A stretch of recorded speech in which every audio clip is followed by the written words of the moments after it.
go into that. I will go into detail of this. Don't worry about that. So now I'm moving into the details of this.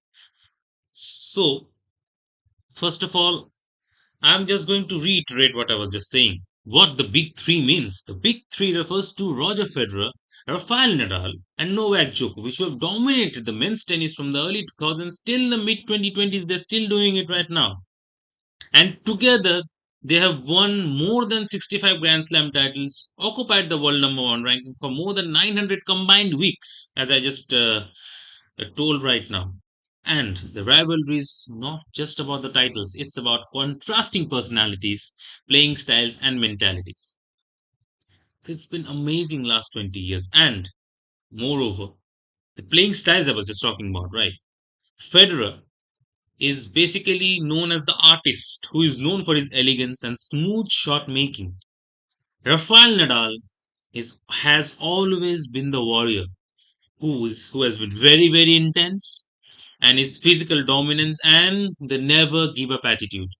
This is the reason why Nadal has been admired by a lot of people in the tennis world. And last but not the least, Djokovic. Novak Djokovic is the machine.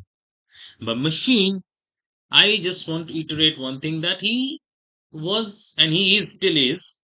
He's that one guy who never does a mistake. I mean, he's very rarely he misplays or mistimes a shot. He will play so perfectly again and again and again and again that he'll force you into a mistake. So that's the speciality of Novak Djokovic. He again and again he used to, I mean, play those perfect shots, and now the nicknames which can be given to him is the endurance. His endurance is super high. I will tell you why. Because the Australian Open final of 2011, sorry. The Australian Open final of 2011, 5 hours and 53 minutes. These two guys throwing punches at each other. Rafael Nadal versus Djokovic. Djokovic again and again and again is relentless, and showing extreme mental toughness. This is the biggest characteristic of Djokovic out of the three, I think. Out of the three, I'm not going to judge anyone, but going by their careers and the rivalries which they have had over the years, I think the most mentally strongest is Novak Djokovic. Undoubtedly. The way he used to cling on those those clutch moments where one mistake can lead to losing a game, losing the championship. He was there. He was standing right there. Even in a losing position, he didn't give up. He knew that this one point can change the game, and he delivered again and again and again. So, I will just discuss their careers in a nutshell, uh, especially their early careers. Roger Federer turned pro in the year 1998, and his first Grand Slam was in 2003, which he won in Wimbledon. And he dominated the first 2 3 years, 2004 to 2007. This was a period he was not losing anything. It was just unbeatable, so to speak, at till one point, and winning 11 majors in that period. 11 majors he won.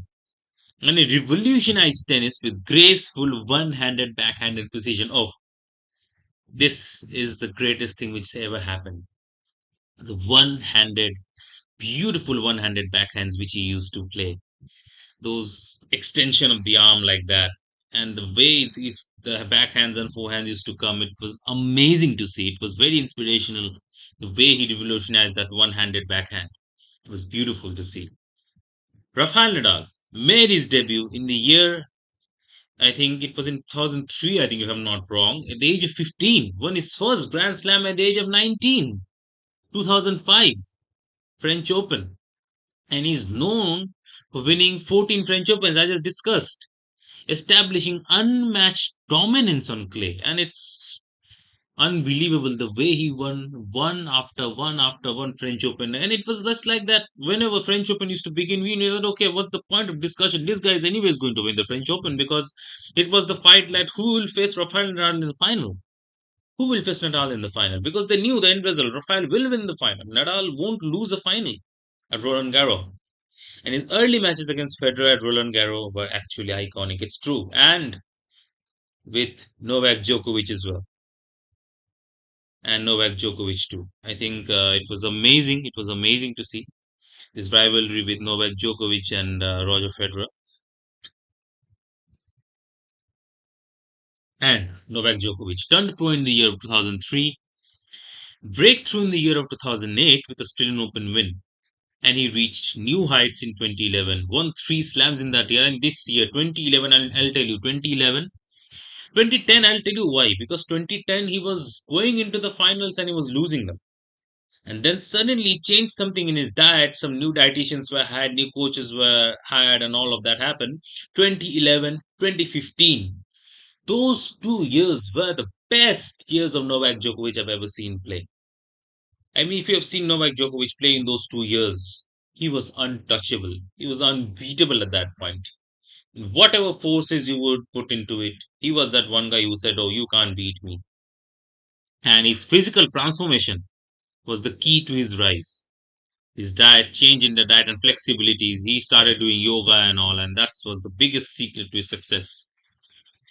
And I think now that we've discussed the early times, I mean, now I want to get into some details that how all three of them were playing and dominating the game for 20 years. It's not easy, right? To dominate the game for 20 long years, it's not easy for all three of them. They all three achieved success in that time period. How? The biggest point, the biggest answer to this how is that they adapted. Adaptation is the key to success. Rafael Nadal, when he first burst onto the scene, he had a great forehand, that lasso forehand, if you remember. This is his signature action of his forehand when he used to play. That used to give a lot of topspin onto the ball, which just climbed onto you after bouncing on the surface. Especially, it was very much effective on clay. So that was big strength of Nadal. But two big minus points in Nadal's game initially. The plus point was his extreme agility and speed. He was one of the fastest movers on the court initially, mind you. But later on, I mean, his movements decreased a bit. He just slowed down a bit because of age and of course injuries. But he made up. He made up that slowness with some skills which he added over the years. Now, what he added, I'll come into that later. But before that, I need to discuss what he was not good at in his initial years. His serve. Rafael Nadal's serve was not the greatest serves when he started off, Nadal. And his backhand was not a big strength. When he used to play those backhands like this, it used to loop into the opponent's court, and it was very easy for them to smash him out of the game. But still, because of his agility, he used to convert his backhands into forehand and he used to just run inside out. If you've seen him play, you will understand what I'm talking about. He used to run inside out and convert his backhand into a forehand and then win those points. But with time, the greats, Roger Federer and Novak Djokovic, these two guys figured him out a bit. So, how to counter it? How to win after this? Once you have been figured out, your weaknesses have now come out in the open, how to counter?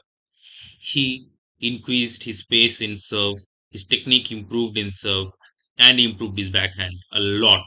And he introduced a lot of variety. Once in his initial years, he was a one dimensional player, baseline, baseline, baseline. But over the years, he improvised a bit, introduced some drop shots, some slices, and all. He brought in a lot of variations into his game so that to make up for the lost time in his legs, which are aging now, he added some specialities in his game, his power in his forehand and backhand, so that he can make up for what he was missing with his slowing reflexes. That's how they adapted again and again. That's how Rafael Nadal adapted. Now I'll go to Roger Federer. Roger Federer was initially a good backhand player. Okay, his forehand was very strong. It was a decent backhand. He had serve was good, but with time people started to target his backhand because it was not great. It was good. It was not great. It was not powerful, so to speak. It was good, still quick, but not really that smashing a winner very quick. That was not happening with Roger Federer's backhand. So what he did with time, he changed his dimensions in the racket a bit. He introduced a little larger racket, slightly bigger racket, so that the contact point becomes extreme middle of the racket. What was happening that when he was contacting the backhand, it was not really going just sweeping away. It was not moving away smoothly when he was doing it. It was just somehow just hitting the net and just going over the net towards that opposite end, and the opponent was easy to recover that ball and put it back at him. So it was not dominating. It was not deadly.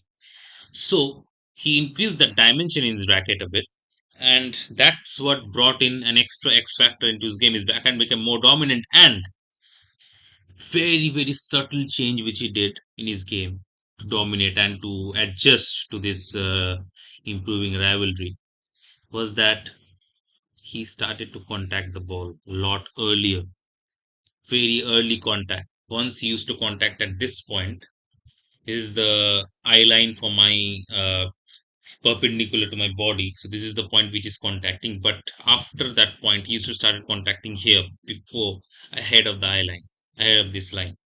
He was contacting before. He was not waiting for the ball to come here. He was not ready for the ball to come here. And then he started to contact in front. So he was giving less time for the ball to come to him. So it was, I think what happened with that, he started to dictate terms with the points.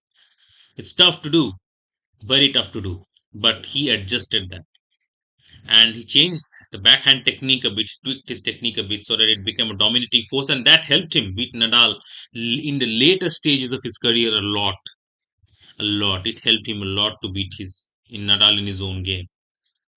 It was amazing to see that technique, and a new technique which he improvised in the later stages of his career was the sneak attack by Roger. If you have seen properly, he used to sneak into the opponents like a roaring lion. He slowly just crawls towards his prey and then jumps onto him. And exactly what Roger Federer used to do in the late stages of his career. He used to stand very close to the baseline and he used to walk towards the opponent when he was serving. Very less contact time, and it was unsuccessful at times, but it gave him more success than failure. I think this is the way he beat Djokovic in 2015, if I'm not wrong, in one of the US Open we build up tournaments or Shanghai, if I'm not wrong. I might be wrong, but I'm 100% sure it was in 2015, the year I'm sure about. Tournament, I'm not sure about, but he beat a prime Novak Djokovic with that game. So that was his way of innovation. Novak Djokovic. I think spoke about it a little bit. His technique was always good, but his serve was not a strong point in his early phases of his career, 2007, 8, 9. He was not a great server of the ball. But with time, he improved his serve a lot. And he was a very perfect serve. It was not the quickest serve, mind you, but it was so perfect that most of his serves were unreturned. So that was the reason he tasted a lot of success with that. And in the early years, he had some problems with his diet, as I discussed. In 2010, he was reaching finals, but he was getting beaten and all. He was not winning Grand Slams. But in 2011, something changed. He changed his fitness regime, he changed his diet, changed his technique a bit, became more aggressive with his technique, and he became an unbeatable player with that. So that's the adaptability that all these three players showed. Novak Djokovic has also great quality of variation as well. He was a great variation specialist and greatest mover of all time of the three. Court coverage, which is these three showed, I think Djokovic was the best. And Djokovic is known as the best returner of all time of serves, mind you. So that was the biggest plus point to win more and more championships. Because if you return the ball properly to the server, his threat of serving the ball out and winning the point is negated straight away. And that's what Djokovic used to do a lot. His biggest asset was that return of serve, good return of serve. It still is to a certain extent. But of course, age spares none. So that's a conversation to have some other day.